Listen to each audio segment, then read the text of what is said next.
Là, nous sommes dans le salon de développement personnel, hein, c'est-à-dire un salon équilibre et bien-être à Nouméa.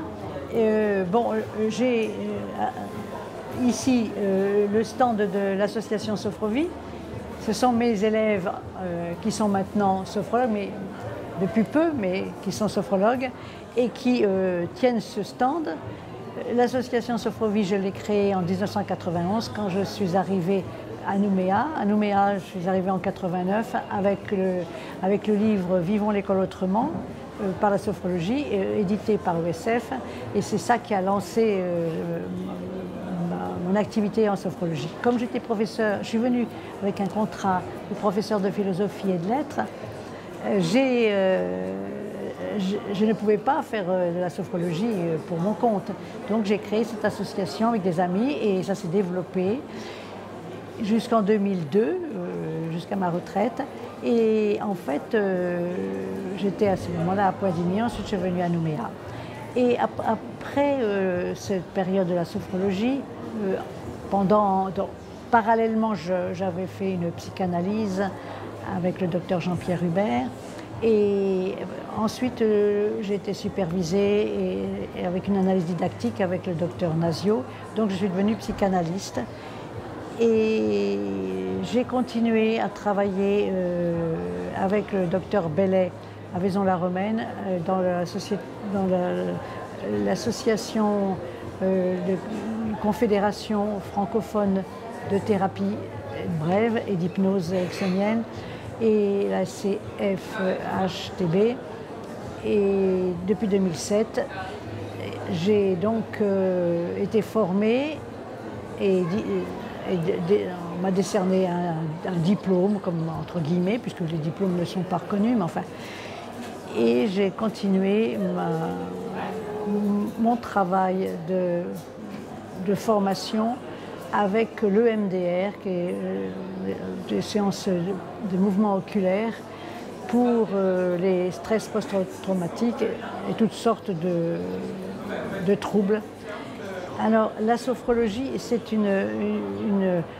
d'abord c'est un ensemble de techniques qui sont issues des ashrams hindous, donc c'est il y a 3000 ans, 2000 ans avant Jésus-Christ, à peu près, à partir du bouddhisme et le bouddhisme zen japonais. Et ces exercices ont été apportés par le docteur Caicedo en 1960. Donc ça fait plus de 50 ans, le docteur Caicedo est décédé, mais ça fait plus de 50 ans que la sophrologie se développe partout. Et elle a été développée par des médecins au départ, beaucoup de médecins dentistes. Aujourd'hui, elle est beaucoup plus une méthode de développement personnel.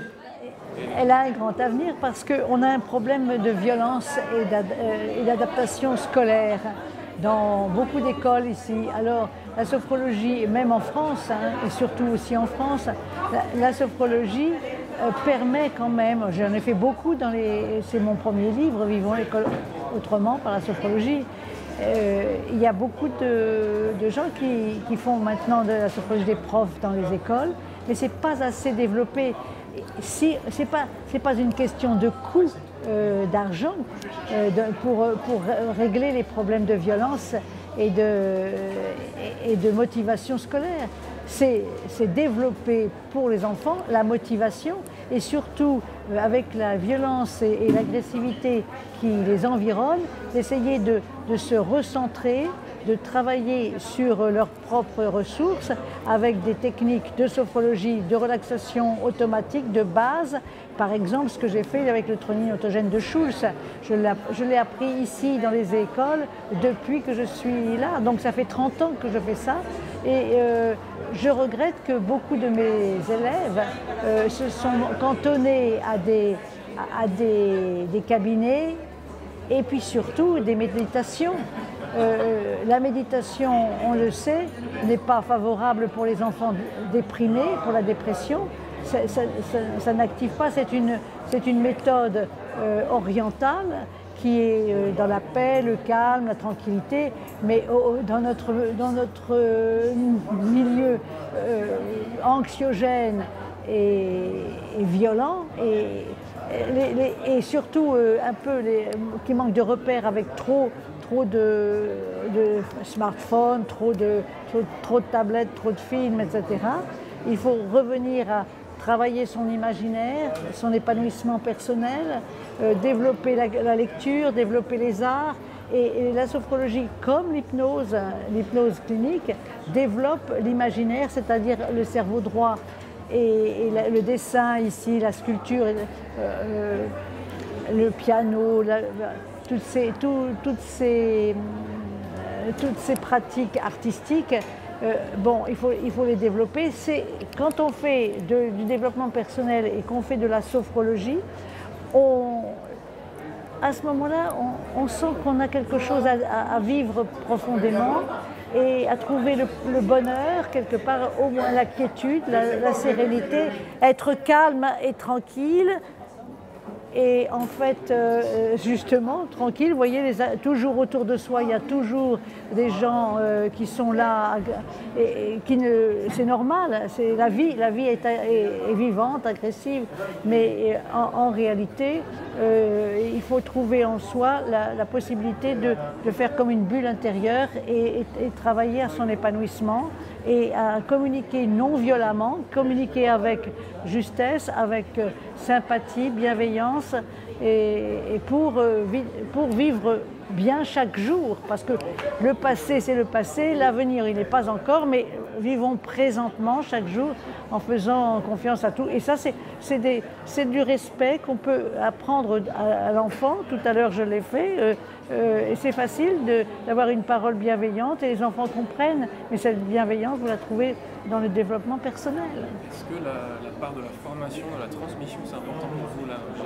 Moi, c'est essentiel pour moi. D'ailleurs, c'est difficile d'arrêter, puisque... Pour moi, la transmission, c'est essentiel.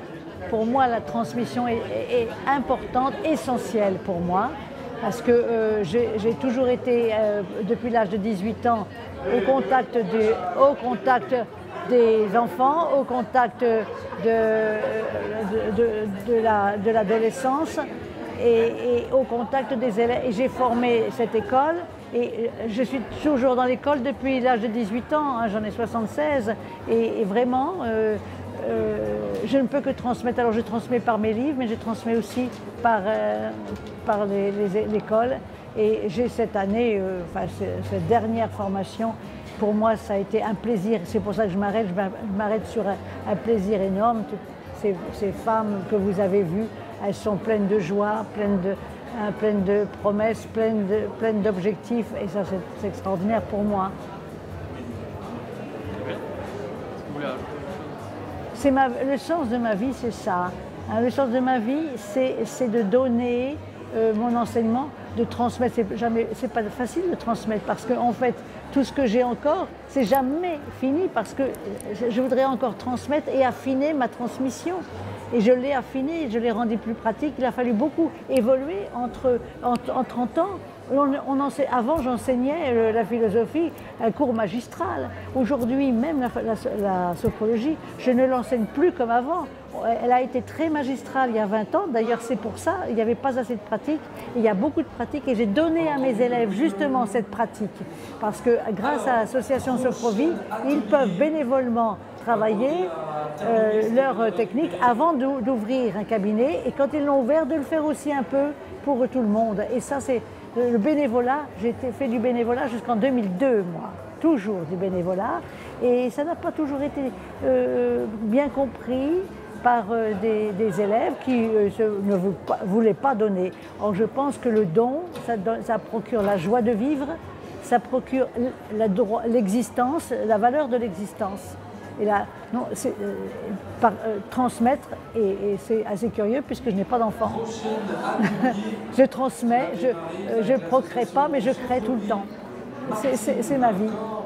Je ne pourrais pas faire autrement.